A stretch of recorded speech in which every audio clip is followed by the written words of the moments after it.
Have you ever found yourself in a room full of people, knowing that leadership is expected of you, but the idea of walking up to someone and starting a conversation feels like climbing a mountain? It's not because you lack the ability. Far from it. You're an introvert, and as an introvert leader, you excel in listening, observing, and planning. But let's be real. Leading doesn't always come with the luxury of avoiding social interactions. This is a common situation, and you're not alone. Many leaders, just like you, navigate this very challenge. An introvert leader isn't simply a leader who avoids crowds. It's a person who leads through quiet strength, deep thinking, and meaningful connections rather than boisterous energy or endless small talk. It's a powerful style of leadership that's as effective as any other when it's understood and cultivated. Unfortunately, society often equates leadership with being outgoing, which can leave introverted leaders feeling out of place or even inadequate. But here's the truth. Introverted leaders are everywhere, leading in nonprofit organizations, corporate boardrooms, and even political arenas. You're part of a growing and vital group of people. Feeling frustrated that this aspect of leadership doesn't come naturally to you? That's normal. Maybe you've tried to recruit volunteers or rally a team for an event, but the words felt stuck in your throat, or the effort seemed to drain your energy entirely. That frustration stems from the mistaken belief that effective leadership must be loud and extroverted. But the truth is, introverted leaders have strengths that make them uniquely equipped to inspire and mobilize people in authentic ways. Consider this. Many influential leaders throughout history, from Eleanor Roosevelt to Mahatma Gandhi, were introverts. They didn't draw people in with dazzling charisma or fiery speeches, but through their ability to listen deeply, connect genuinely, and lead with integrity. Their approach worked because they embraced their natural strengths and adapted their leadership style to suit their personality. It's a reminder that introversion isn't a barrier. It's a foundation you can build upon. For nonprofits, corporations, and political leaders alike, the challenge of balancing introversion with leadership demands isn't new. Take, for example, a nonprofit director tasked with organizing a fundraiser. Their ability to deeply understand their cause and craft a compelling message resonates with potential donors. They might not be the loudest voice in the room, but their passion and authenticity attract people to the mission. This example underscores that introversion isn't a roadblock, but a different route to success. So, what does it take to improve as an introvert leader? Time, self-awareness, and targeted resources are key. Workshops on public speaking or communication can help you develop confidence, while mentorship and peer support can provide guidance tailored to your unique style. Books, podcasts, and online communities offer endless insights into the strategies other introverted leaders use to thrive. Remember, this is a skill you can hone, not a fixed trait you must endure. Does this sound like you? If you're an introvert leader striving to recruit passionate volunteers for an upcoming event, know that your quiet strength is your superpower. With the right resources and mindset, you can master this aspect of leadership. Stay tuned. We'll explore how you can take the next steps together. As we leave our introduction to this topic, where the challenges of introverted leadership have been laid bare, we turn now to the next step, finding hope and the tools to grow. Acknowledging your struggles is only the beginning. What comes next is the realization that change is possible. In our problem-solving section, we explore how even the quietest leaders can build confidence and embrace a path forward. Right now, you might be feeling stuck. Maybe the idea of stepping up to recruit passionate volunteers feels overwhelming, and you're not sure where to begin. You might even wonder if you're cut out for leadership. But here's the truth. You can do this. Leadership isn't about being perfect from the start. It's about growth, and growth is possible for you. Let's look at how you can develop into the kind of leader who inspires and motivates a team, even if you're starting from a place of doubt. The first step is recognizing where you are now. You might be someone who feels drained by social interactions or struggles to find the right words to engage others. That's okay. Leadership begins with self-awareness, and you're already ahead by understanding your starting point. Next, let's focus on actionable steps to help you move forward. Step 1 is to embrace your strengths. As an introvert, you likely excel at listening and observing. Use these skills to your advantage. When meeting potential volunteers, ask thoughtful questions and truly listen to their responses. People are often drawn to leaders who make them feel heard and valued. Remember, your ability to connect meaningfully is a powerful tool. Step 2 is to practice small, intentional interactions. Start with manageable tasks like reaching out to one or two people at a time instead of addressing a large group. Share your vision for the project and explain why their contribution matters. The more you practice, the easier these conversations will become. Building confidence takes time, but every small step will bring you closer to your goals. Step 3 is to seek out resources and support. There are countless tools available to help you grow as a leader. Consider joining workshops or online courses focused on communication and leadership skills. Books and podcasts can offer insights and strategies tailored to introverted leaders. Don't be afraid to ask for mentorship from someone who understands your journey. The right guidance can make all the difference.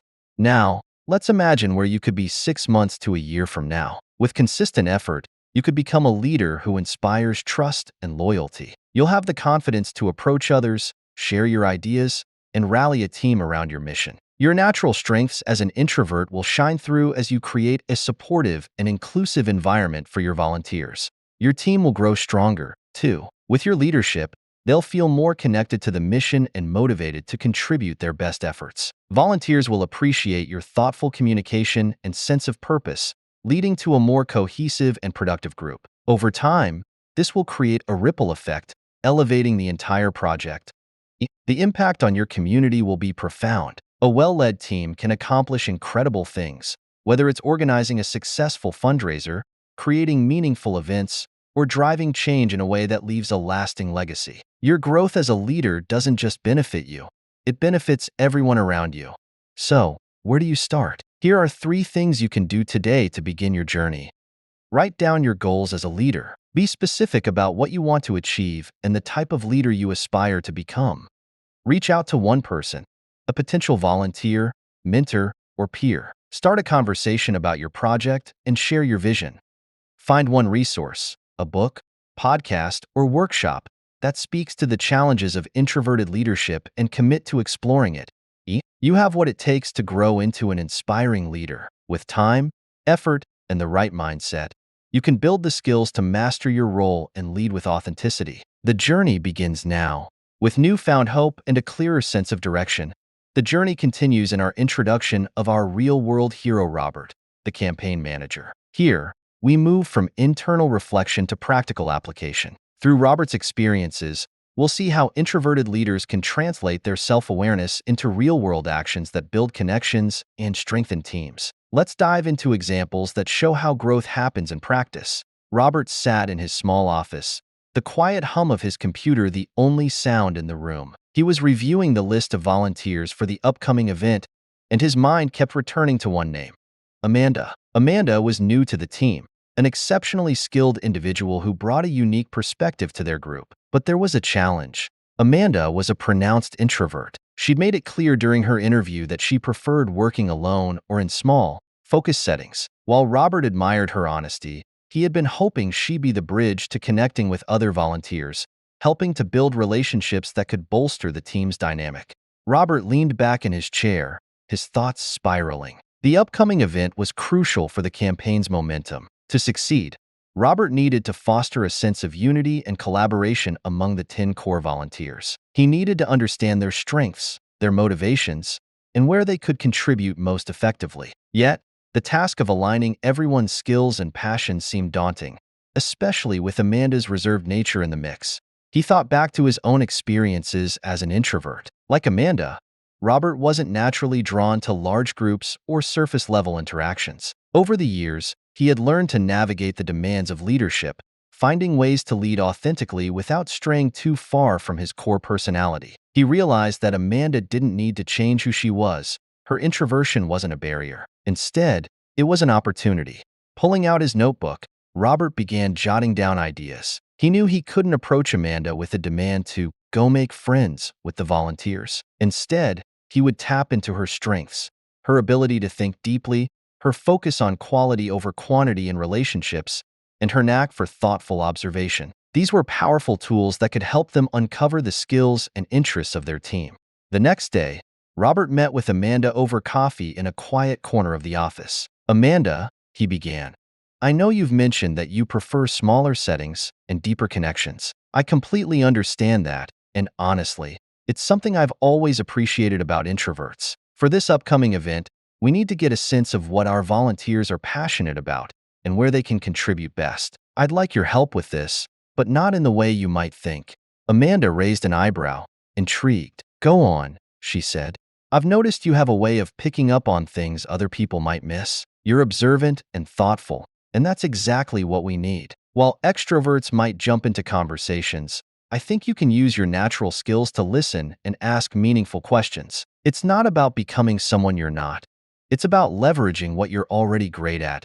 Amanda nodded slowly. That makes sense. I've always found it easier to connect with people one-on-one. I could start by sitting down with each volunteer individually. It'd give me a chance to really understand what makes them tick.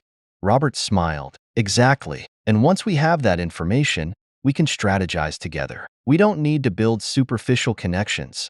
We need meaningful ones. You're not alone in this. I'll be working right alongside you. Over the next week, Amanda met with each volunteer, taking the time to understand their skills, interests, and motivations. She discovered that Jane was passionate about graphic design and could help with promotional materials, while Marcus had a knack for logistics and was eager to organize the event schedule. These insights proved invaluable, not just for planning the event, but for fostering a sense of purpose within the team. Meanwhile, Robert worked on strengthening his own connections with the volunteers. He held small group meetings, where everyone could share their ideas and feel heard. He made a point to acknowledge the unique contributions of each team member, building a culture of appreciation and respect. By the time the event rolled around, the team was cohesive and energized. Amanda's deep dive conversations had created a ripple effect, encouraging others to open up and collaborate more effectively. Robert felt a renewed sense of confidence, not just in Amanda but in the idea that leadership didn't have to fit a single mold. As the event unfolded seamlessly, Robert reflected on the journey. The myth that only extroverts could build strong teams and lead effectively had been thoroughly debunked. Amanda had shown that introverts could lead in their own way, leveraging their strengths to create meaningful connections and drive results. And in doing so, she had inspired the entire team to see the value in diverse approaches to leadership.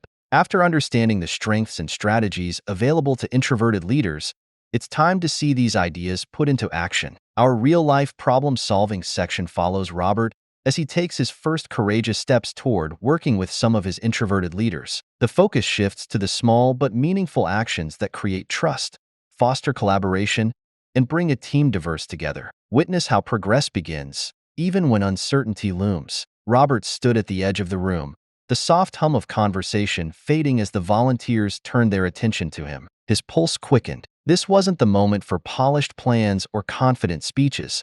This was a moment for honesty. For an introvert like Robert, who thrived on quiet reflection, stepping into such vulnerability felt daunting. Yet, he knew it was the only way forward. He cleared his throat. "Thank you all for coming," he began, his voice low but steady. "I've been thinking a lot about how we can make this event a success, and I've realized something. I can't do this alone. In fact, I don't think any of us can. This team has so much talent, and I want to make sure we're using it in the best way possible. But to do that, I need your help." The room was silent. Some volunteers exchanged uncertain glances, while others leaned forward, intrigued. Robert felt the weight of their expectations, but he pressed on. "I'm not going to pretend that I have all the answers. What I do have is a deep belief in this team and what we can achieve together. Today, I'm asking each of you to take ownership of a piece of this project. Let's work together to figure out where you can contribute most effectively." He paused, scanning the room. "Amanda," he said, meeting her gaze, "you've already done incredible work identifying everyone's strengths and interests. Can you help me organize one-on-one conversations to dig deeper into how each person can contribute?" Amanda nodded slowly. "I can do that," she said, her voice soft but confident. "It'll help us get a clearer picture of how to divide the responsibilities." "Thank you," Robert replied, relief washing over him. "And Marcus, I know you've mentioned some ideas for logistics. Would you be willing to take the lead on planning the event setup?" Marcus's eyes widened, but after a moment, he nodded. "Yeah, I can do that. I've already been thinking about ways to make it more efficient." As the discussion unfolded, more volunteers began to speak up. Jane offered to design promotional materials. Another volunteer, Luis, suggested a new outreach strategy to attract attendees. The energy in the room shifted from hesitancy to engagement. Robert listened intently, affirming their ideas and encouraging collaboration. Still, not everyone was immediately on board. One volunteer, Ellen, crossed her arms and said, "This is all great, but what happens if things go wrong? We've seen plans fall apart before." Robert hesitated, her skepticism striking a chord, but he met her gaze and said, "I can't promise perfection, Ellen. What I can promise is that we'll face challenges together, learn from them, and keep moving forward. This isn't about getting everything right. It's about taking steps in the right direction." Ellen didn't respond, but her expression softened slightly. Robert took that as a small win. Later that evening, as Robert reviewed his notes, he felt a mix of exhaustion and cautious optimism. He had stepped out of his comfort zone, leaning into his role as an introverted leader. He hadn't tried to become someone he wasn't. Instead, he had used his natural strengths, listening, reflecting, and empowering others, to foster collaboration. As he packed up for the night, Robert couldn't help but feel hopeful. The team's progress was incremental but meaningful. Each small step was a reminder that leadership didn't require being the loudest or most extroverted person in the room. It required honesty, trust, and the courage to take action. And tonight, those small wins were enough to keep him moving forward. Robert sat in his small office, the quiet hum of his computer the only sound in the room. He was reviewing the list of volunteers for the upcoming event, and his mind kept returning to one name: Amanda. Amanda was new to the team, an exceptionally skilled individual who brought a unique perspective to their group. But there was a challenge. As Robert's story unfolds, we see the beginnings of transformation. Our final section here invites you to reflect on this journey, summarizing key lessons about introverted leaders and team building while encouraging you to take your first steps toward growth. It's a moment to celebrate progress and to realize that the path to effective leadership is within reach for every introvert. Join us as we wrap up with inspiration and actionable steps to guide your own journey. Thank you for watching this series on introverted leadership. We've walked through Robert's journey as a campaign manager, his challenges, realizations, and the transformative steps he's taken. If you're an introverted leader or someone striving to grow despite your natural tendencies, take heart. The path to effective leadership is not about becoming someone you're not. It's about embracing who you are and leveraging your unique strengths. In Scene 1, we talked about recognizing your challenges. Many introverts, like Robert, struggle with large groups and surface-level interactions. But acknowledging these difficulties is the first step to overcoming them. Your introversion isn't a limitation. It's a trait that offers its own strengths: thoughtfulness, deep focus, and authenticity. In Scene 2, we confronted self-doubt. We shared that every leader, no matter their personality type, faces uncertainty. Yet, by building self-awareness and seeking resources, you can begin to quiet that inner critic. For Robert, this meant reflecting on his own leadership style and finding tools to grow without compromising his authenticity. Scene 3 highlighted the costs and benefits of leadership. Amanda's story illustrated that even the most introverted team members can contribute powerfully when their strengths are acknowledged. Leadership isn't about forming superficial connections. It's about fostering meaningful relationships that drive collaboration and shared success. Scene 4 brought it all together with Robert's first steps toward growth. He showed us that leadership starts with honesty and shared ownership. By admitting he didn't have all the answers and inviting his team to contribute, he created a culture of trust and collaboration. It's a reminder that even small, courageous actions can lead to meaningful progress. Now, let's talk about you. What's the first small step you can take today to build confidence and empower others? Spend time this week reflecting on your leadership journey. Journal about your strengths and areas for growth. Talk to a trusted friend or mentor. Consider finding a coach or joining a community of leaders who share your goals. Growth doesn't happen overnight, but by dedicating an hour a day to intentional development, you'll start to see the transformation over time. Remember, millions of introverted leaders have successfully navigated this path before you. By taking small steps, staying true to yourself, and focusing on progress rather than perfection, you can achieve incredible results. Your team, your projects, and even your community will benefit from the unique perspective you bring. We're building a community of leaders here at Leaders HQ, and we want you to be part of it. If this video resonated with you, please like and subscribe to our channel. By doing so, you'll join a network of people committed to growing, learning, and leading together. We value you and the contributions you bring to the world. To close, let's leave you with this thought. A leader is one who knows the way, goes the way, and shows the way. John C. Maxwell, as you move forward, remember that leadership is not about being loud or outgoing. It's about being authentic, intentional, and committed to growth.